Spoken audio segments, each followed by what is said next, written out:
The Nikon ZR doesn't have a menu button. Did you realize that? This is the first camera in my life where I don't see a menu button on the body.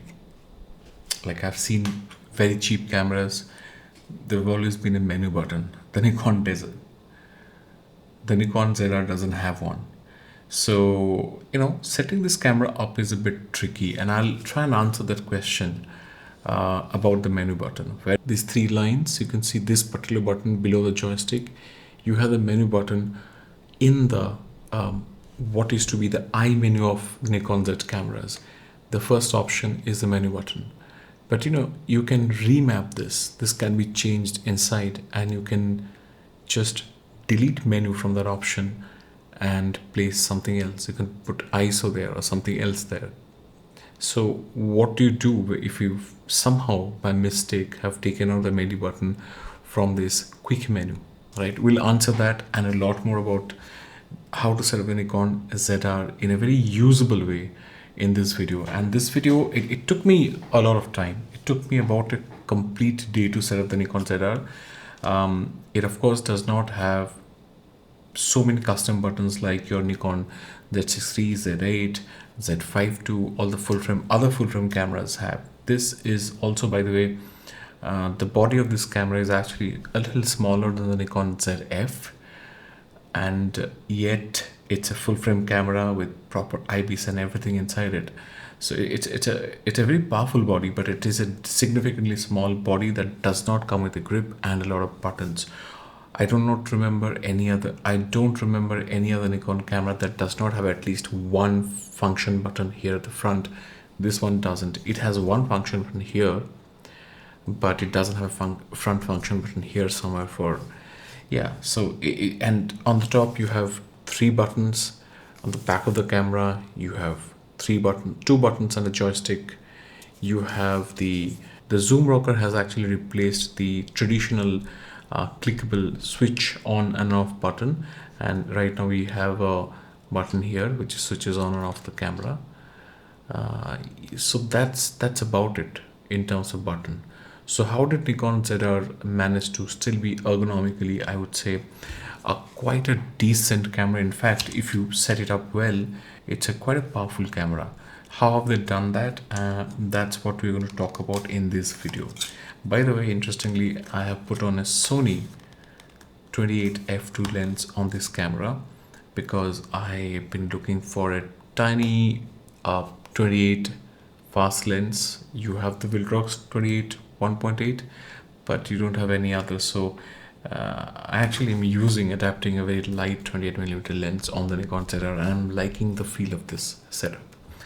Now, going back, how do I set this camera up? I'm going to focus on two things. First, the I menu, or what used to be called the I menu on other Nikon cameras. It has now, I don't know what to call this, right? This is the I menu button. It's a multifunction button here. This multifunction button is what we are given, and we have to be very smart about how we use therefore the this menu, the digital menu, which has in total 12 different options. How do you intelligently set it up is the question. Of course, you also have, I missed talking about it, you also have a photo to video switch here. This is primarily a video and filmmaking camera for me, so not even considering that. We'll probably do a video on how this camera is for photography and how to set it up for photography. This video is going to focus mostly on how to set it up for filmmaking. Okay, now first of all, I wanted to set up the I menu, and then I also wanted to set up the my menu. All right, the my menu is here. This is the my menu, and I have a bunch of like 20 odd items put there. How to access the my menu? The first thing I've done is, this is my quick access button to the my menu here, right here. The mode button, I have changed that to my menu. I click that and I go to the top item on the my menu. Before I get into this digital menu and the other function buttons and also the my menu there, I'm going to also go through some of the fundamentals in the video and settings. So let's go through that quickly. My philosophy of setting up this camera has been that there are two parts to shooting. One is that I know a certain kind of shoot is coming up, and I know what kind of fundamental settings I need. I know that because I am planning for the day. So those fundamental settings are not going to be the settings that I'm going to fiddle with as I shoot, right? So they don't need to be right in front of me and handy. I can just go inside and just find those fundamental settings. For example, the white balance. I kind of know the situation. I probably know that it's daytime, so I'm going to stay at 5200 or 5600. In the evening, I'm probably going to drop it down to 30, somewhere between 3400 to 4300. So I know there's some fundamental settings. I know whether I'm going to use it on a gimbal or not. I know whether I want the IBIS on or off, its sport mode or not, whether I actually need the IBIS, the digital stabilization or not. I know some of these things. I'm not going to change it on the go. So things I need to change on the go should be very easily available, like one click, maximum 2 steps to get to that function. The other things can take a bit longer, maybe 3 or 4 clicks, and I can just spend a few more seconds to set them up. So that has been my philosophy. So with that, let's go into the settings. First, the basic settings, okay? So you first go into the video recording menu, and this is on the left. You have the different menu, different different home buttons for different, you can say, different chapters of this menu. So I'm going to start from the top. I'm going to change the file name. My name starts with M, so I've kept it MZR so that I am able to identify these files as mine.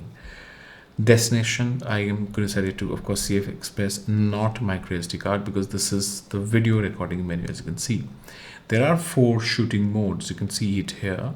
We're going to set it up later on, not now. File types, of course, depending on what you're shooting at that point. I typically keep it at 6K 30. I am going to keep the video quality for NRAW at high quality. In fact, it makes sense to keep it normal, because if I want to shoot raw but I don't want to consume so much card space, maybe I need to keep the video quality, video size smaller. So I can't do that with red raw, but I can do that with NRAW. So I can keep normal video quality, not high quality. High quality takes as much space as red raw.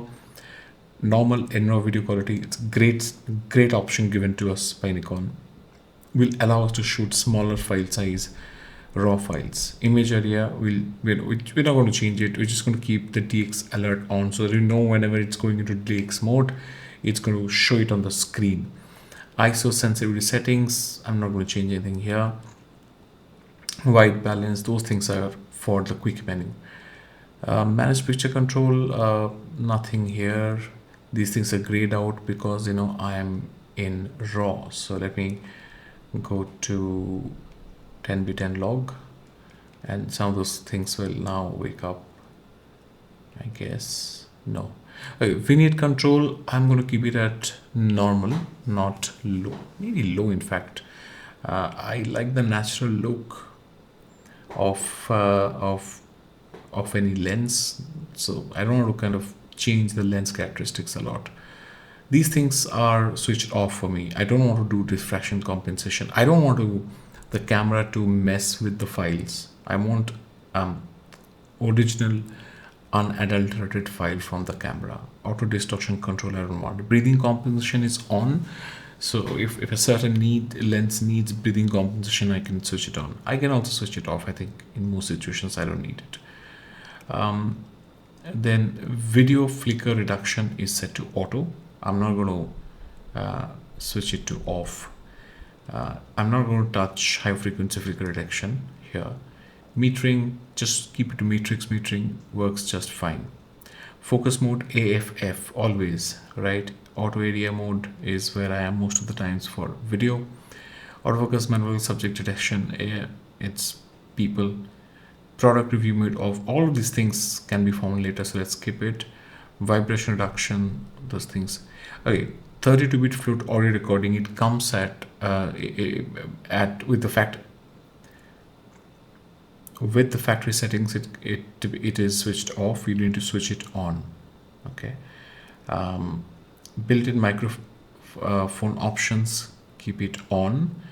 Audio control, Ozo audio should be switched on. Then you have audio input selection, mic, audio input sensitivity. I think we can bring it down to 12. 12 is a safe space. Attenuator is off. Frequency response is always kept for wide range. I don't want to lose anything. I can always edit and have only the voice later on if I want to. Wind reduction, I've always seen wind reduction. All these things kind of mess up your audio quality a little bit. Mic jack power in, mic jack power in, power. Yeah. So if you want to power the mic with the mic jack plugin, yes, I need to switch that on. So that's been switched on. Headphone volume 15. I'm going to keep it to 25. I want it to be very audible. It's typically not audible. I'm hardly ever using an actual headphone in most situations. But when I want to see something that the subject said in the video, I probably want to have a quick replay. I want to be able to hear what is being said in the video.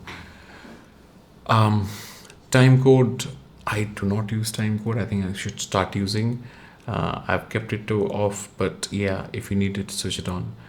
External record control, HDMI, I'm not going to use HDMI in most situations. I'm very unlikely, so it's off for me. So yeah, now focus settings here. These things, most of these things, I'm going to keep AFC priority selection for focus plus release. This is for photography. AFS priority selection, focus always. I'm not going to mess with these things. Focus points used, ensure that you're using all points. Focus points by orientation, I keep it to focus point and not the area mode. This is good. Half press AF activation, yes, I want to half press on the button here and have AF activated. Okay. I don't want focus point persistence is set to auto. Limit AF area mode selection. This is basically, do you want, when you want to cycle through different autofocus area selections, do you want to cycle through all of them, or do you want to sort of deselect some? For example, you may say that I don't need single point. Okay, you can't deselect that. I don't need pinpoint autofocus. You can take it out, but I don't do that. I keep all of them activated. Okay. Focus point wraparound, switch it on. It is typically switched off. Switch it on.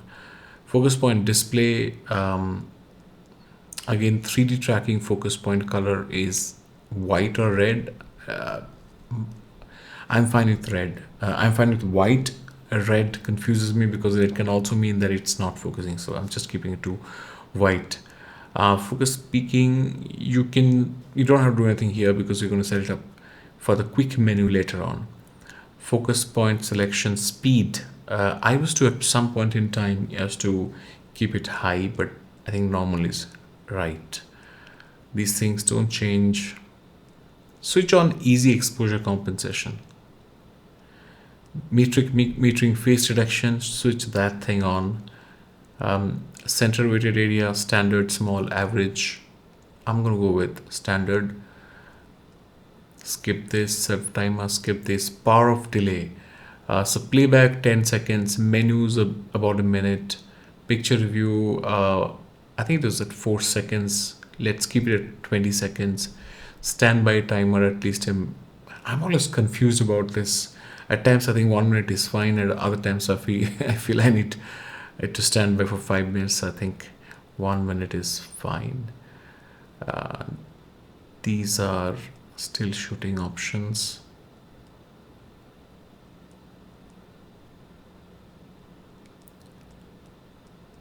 Can skip these things. So we're at right now, we've skipped through, we've done focusing, a bit of metering, and now we are at shooting display. This is flash setup, we're not going to do that. Let's go to controls. Okay, so you have now two things here. This is the important thing. Okay, you have controls and video. Within controls, you can set up the eye menu for photography. okay? But within video, you can set up the I menu for video. That's the difference. So we are now focused on video. So we're going to go inside video and set up the I menu. What is the I menu? I told you, if you press on this button, you're going to be activating the I menu here, which is where you actually get access to the actual menu. So these two buttons are very important. If they somehow get conked up, somehow they stop working, then we're in trouble. These buttons better be very high quality, because I keep pressing these two buttons while using this camera. Very, very important. So let's go inside video and I menu. This had to be designed very intelligently. This is my design. I want to first of all, of course, access menu. That's the first thing. Then I want to just on top of that, I want to have access to ISO. Just on top of that, okay, which means that I'm not going to set ISO on the buttons. I have kept button for other things. So ISO is here. White balance just next to that, very important. So the bottom row you see are more fundamental things, right? What are the fundamental things? Like, do I need electronic VR? I know, kind of in the situation, I know whether I'm shooting in RAW or in H.265. If I'm shooting in H.265, I can switch on the electronic VR. So I've kept the electronic VR here. I've kept the area mode. What is the area mode? You can do these things, okay? I can quickly go through different types of area modes. I'm going to keep it at the wide area mode. And of course, subject detection options is just below that. So this is very handy. I just, how many clicks? I switch on the menu, quick menu button, and just quickly reach here. It's very quick to reach. Info, very important thing, will come to it. This is, you have the 6x6 information panel for video or cinema cameras. Typically here you have more than 6 things. You have about what, like 8 plus some, I think you've got about 16 things here, 12 to 16 things here. All right, I can see what card it is recording on, and for how long I can record. I can see the codec, the bit depth, the tone, as in the log curve, is EVR off or on. I can say that. I can see size of the footage, is it 4K or 6K, the frame rate, and quality, of course. I can also see audio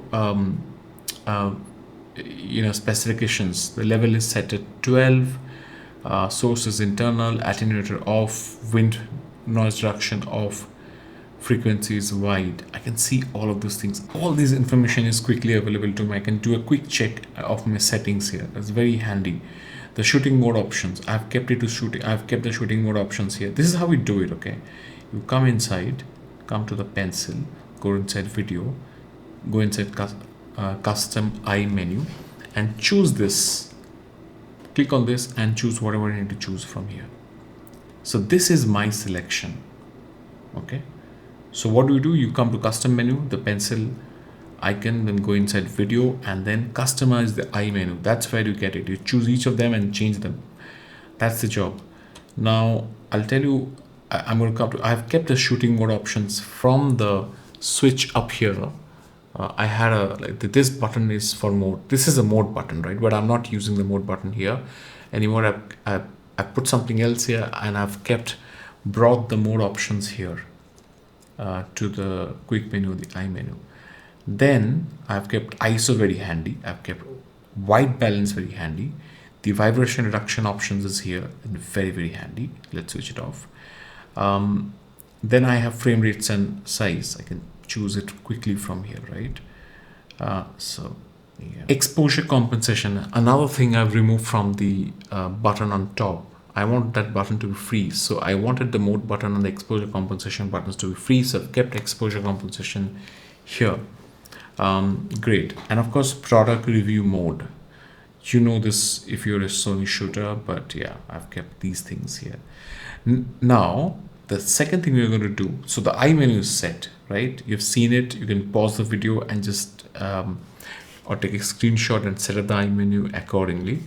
Now I'm going to go and inside the video custom settings menu, go into the video tab and go to custom controls. This is where we actually set up the camera's button settings. Okay, so I haven't changed much. I have changed the exposure compensation button to AF on. This is the exposure compensation button here. I've changed that to AF on. I want to be able to quickly press on this and get some autofocus activity going. Okay, I want to be able to do that. So the first button, the exposure compensation button, is now the autofocus on button. The second button, which was the mode button, is now my access to the top item in my menu. Again, if you want to change it, click on this and change it from here. I change it from mode to access top item in my menu, and that's the trick. You see, now I have a button here, the mode button. If I click on this, I am inside the menu. I needed quick access to my menu, and that also allows me a secondary access to the entire menu. So which is why I thought it served dual purpose. Other things I haven't changed much except for, and there's a reason why I don't change it, because you really need the display button to be there. You need to be able to toggle through different display options and choose the right display layout for your camera when you're shooting it. These things don't need any changing, right? The record button, however, I'm fine. I'm happy with one record button. This real estate I want to use differently. What do I use it for? This is the quick access to different area modes. So I'm just going to cycle through the different area modes here. As you can see, if I just click on this, I'm in wide area mode. Click it again. I'm in this. If I want to change that, I'll go quickly to autofocus area mode subject detection. This option here. This is important, so I've kept it again handy, right? So I go inside and I have all these subject detection options. Okay, so this is why this makes complete sense. Now there is one more thing I want to quickly change in the video menu. Okay, so again, come back to the pencil button here and go inside the video tab and come down to G6, autofocus speed and autofocus tracking sensitivity. I'm going to keep the tracking sensitivity to high for this camera. I want it to be high for this camera. And the autofocus speed, let's go back to autofocus speed. I want to keep the autofocus speed a little slower than normal, or to 0, but I prefer -1. So autofocus tracking sensitivity 1, meaning very high. So it means that whenever there's a change in subject, it's going to want to change and shift to the next thing that it is seeing, that it feels it's supposed to be. If you shift the focus, for example, if you shift the focus box, okay, then it should start to change immediately to whatever is wherever the focus box is on right at that point. But at the same time, the autofocus speed can't be very fast, because if it changes from subject A to B very fast, it will look abrupt. So I want to sort of dampen down the speed, which is why I'll keep it at -1 or 0. But I want it to start responding quickly as the situation changes. So I wanted to start to sort of leave where it is and slowly start to move to the next thing. That is why I've kept AF tracking sensitivity to high. And that's the logic here. All right, so this is very, very important. These things I'm not changing. Let's now go to shutter mode. Yes, the shutter mode, I keep the shutter mode to speed. You can move to shutter angle, but I'm sort of used to using setting the camera up with aperture and shutter speed. I just would like to do it manually. View assist on or off.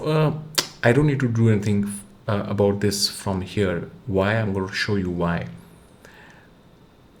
This is what you do. You basically click on this particular button. I don't know if you can see this. This is the button, okay?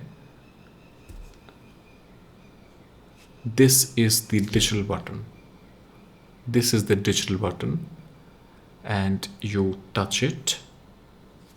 And you have this amazing quick menu. you have the video assist tool on top here. You have all these menu quick. This is again another access to a lot of menu options. For example, if I want a zebra to be on, I can switch that on. Okay, made high and off. I want the assist to be on, I can switch it on from there. I want red record frame indicator to be on or off, depending. I'm always going to keep that on. If I want the virtual horizon line, I'm going to keep it there. Again, if I want a grid, the grid is switched on.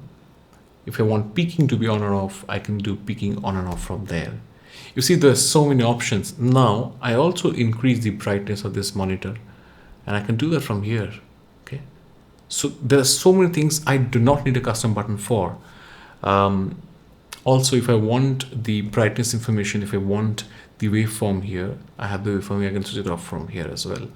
I want autofocus touch options on or off, I can do it from there. Again, I want to keep it to touch AF options. I want just auto rotation of display. Like if it is off, this is what it's going to do. If it is on, this is what it's going to do. But if it is off, it's always going to stay horizontal. So I absolutely love this. I absolutely love the fact that there is just so much going on in this. As you can see, this lens has tremendous amount of, if I'm not wrong, tremendous amount of focus breathing, if I'm not wrong here. It has crazy focus breathing, all right? Which is why I now have access to my top of my menu. And if I come down, focus breathing compensation should be here somewhere.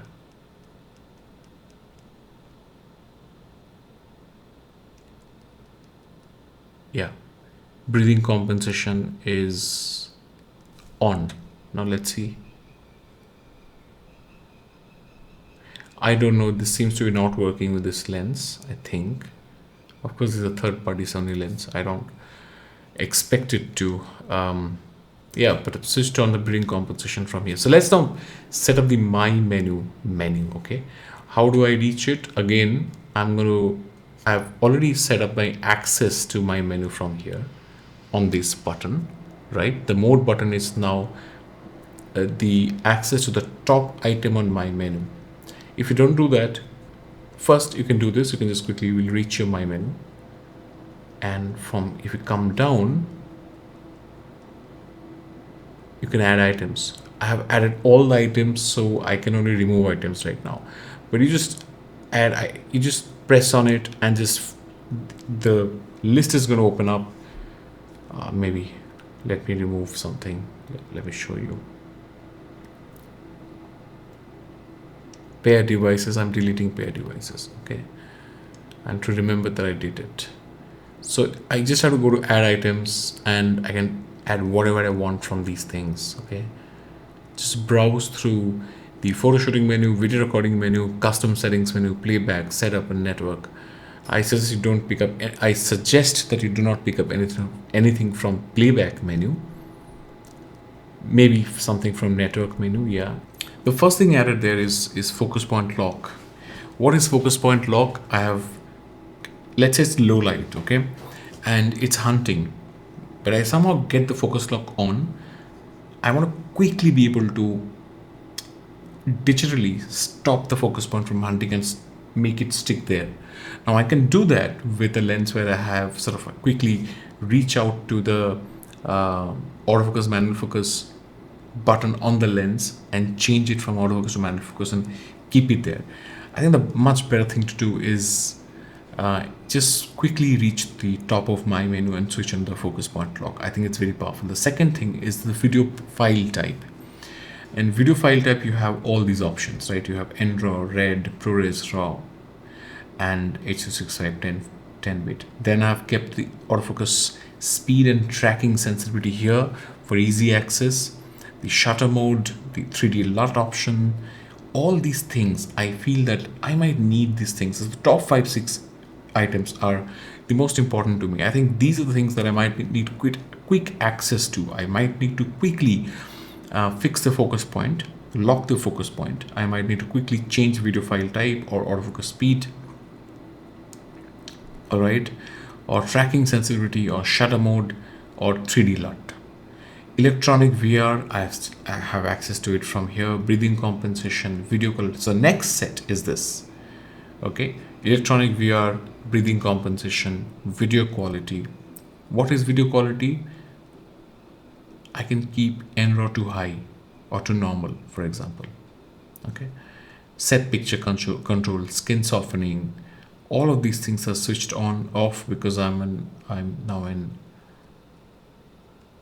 If I move to SDR, you'll see all these things are now switched on.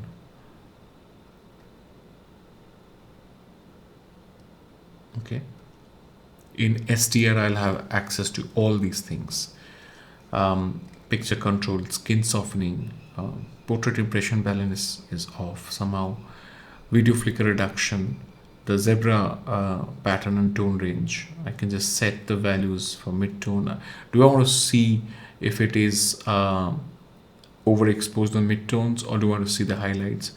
I want to see the highlights, so I just kept the highlights on. Okay. Time code, it's set to on. Video self timer is off. Airplane mode is off, but it's there. The Nikon imaging cloud is off, and there was something else. That's the 20th thing. I forgot what it is. So it's just that I'm focused on the first few things. I'm focused on the top of my menu, and at the top of my menu, what I have is focus point lock, video file type, or. Now let's set up the modes, okay? Now let's set up the modes. As you can see here, if you see right here, this M here is actually access to modes. You can click on this one and you can quickly reach modes. So you necessarily do not need to have the mode button option here within the shooting mode options, because you have access to it here. I have kept it because it's just easier to reach. I think this is a bit more difficult. I would have sort of just target my finger here. It's going to take, I think, is a bit more time than for me to reach the mode options from the menu button. Now, what do I have in mode? So let's see how I've set it up. Essentially, I have to go into, right now I'm in manual mode, okay? I can also go into program or shutter priority or aperture priority, or or the U1, U2, U3, U4. I'm interested to set up U1 to U4. So in manual mode, typically what we have here is 6K 30, right? So I can quickly see what is my mode information here at view video info. I can quickly go inside and can see normally I'm shooting in red raw 2930p, and this is what I have mostly. Okay, now if I go into U1, what am I shooting? I'm shooting red raw again, but I'm shooting at 60p. So if I have to change from 30p to 60p, all I have to do is quickly come inside the mode button and move from manual to U1. What do I have at U2? Within U2, as you can see, I actually have H.265 10-bit 422 N-Log, and I'm shooting, this is actually 4K at 120. So I'm shooting 4K 120 in 10-bit N-Log H.265. If I quickly need access to that, not 60p is not good enough. I want to now shoot 4K 120. This is where I go to. I go to U2. What about U3? In U3, I'm actually shooting 240 frames a second. That's my focus. So I'm okay with the resolution drop. I'm okay with the fact that I'm shooting 10-bit 420 N-Log H.265. Now if you see U4, if you're going to video info, you'll see, personally, I want to have the option of quickly accessing a mode where I'm not shooting log, raw, I'm just shooting in normal tone curve, SDR, okay? I'm just going to put the camera on flat profile and just normally shoot. and but I'll keep it 10-bit, but I'm really shooting maybe high ISO, and I don't want to color grade and do stuff like that. So simple, quick job. So that's where I want to have the U4 quickly accessible to me, taking me to just H.265 SDR 10-bit 30. And when I'm shooting, if I quickly want to change the frame rate, I can do that. Okay, if I, for example, change it to 6K 60, for example, if I go into my video info, I'll see that it has changed to 59.94p, which is 6K 60 now. So these are not set in stone. As you go inside each of these menus, and if you change things around, they will change, but the fundamental of the menu will remain unless you keep evolving them and keep sort of confusing them. In my head, the task for me is very, very, very clear. I have looked at it from the point of view of what kind of file is it, raw or H.265 or something else, or what kind of frame rate. So that's been my manual M1, so that's been my manual U1, U2 and U3. For U4, I've kept it simple. If I quickly need to sort of shoot something and ship it off, that's what U4 is all about. So this is how I have set this camera up, and I genuinely think that the way Nikon has done it is fantastic. Okay, because of the screen, the flexibility of the screen, it's so easy to use. It's really, really good. It's so easy to use that by the way, this particular button you see on the top left, okay, on the top left, let me show you. On top of AAFF, on the top left, if you see it, there are three lines, right, against white. It's the same button as on this button here. Okay, if I press this or click on this particular button here, digital button here, is the same thing. This camera almost needs very little physical buttons beyond what's been provided to us. And I think Nikon has been able to keep the camera small and yet intuitive and great to use at the same time, by giving us a very large, very powerful, very high quality screen.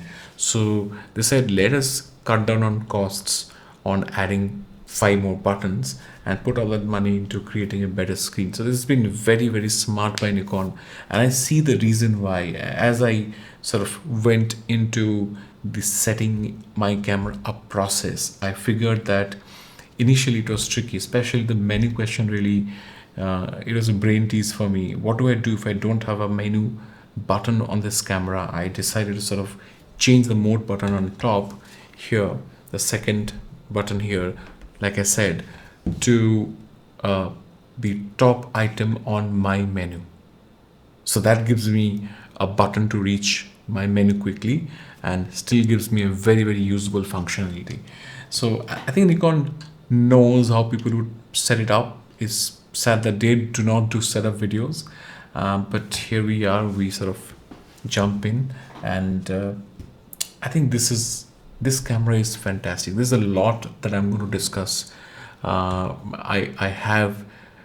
sort of holding back on my reaction video on Gerald Undon's first half of his video, where he talked about why it didn't make sense for him to, why he thought this is not a cinema camera. I really want to do a reaction video to that, or react to that, and I have a lot to say about that. Plus, there are a lot to know about how to use this camera, whether the red raw is good enough, whether I've done a video between Z6 III and this.